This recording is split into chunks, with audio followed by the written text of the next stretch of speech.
दीन पर अमल करो तो आपको हकीकी खुशियाँ, सही लाइफ को एंजॉय करोगे। मैंने बताया ये जो गाना बजाना मौसीकी है ना, इसकी मिसाल है चरस की।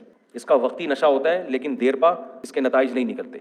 इसकी मैं अक्सर एक मिसाल देता हूँ, आपको समझाता हूँ। हमारे एक दोस्त जर्मनी गए, उन्होंने जर्मनी में पंजाब की किसी शादी की वीडियो दिखाई अंग्रेज़ को कि लोग नाच रहे हैं, जो तो वो लड़के लड़कियां नाच रहे हैं शादी में ना, तो उसने दिखाया तो अंग्रेज़ हैरान हो। उसने कहा इन सब ने शराब पी ली? उन्होंने कहा नहीं। तो उसने कहा यार ये पी के बगैर पिए इतना एंजॉय कैसे कर रहे हैं, ये बगैर पिए शादी को इतना एंजॉय कैसे कर रहे हैं?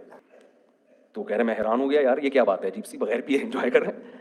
मैंने कहा अब आपका दोबारा जर्मनी जाना हो ना, तो कहना एक मौलवी साहब से मैं मिला था, उन्होंने कहा था कि आपको इस पे इश्काल हो रहा है कि ये शादी को बगैर पिए एंजॉय कर रहे हैं और एंजॉय में नाच रहे हैं।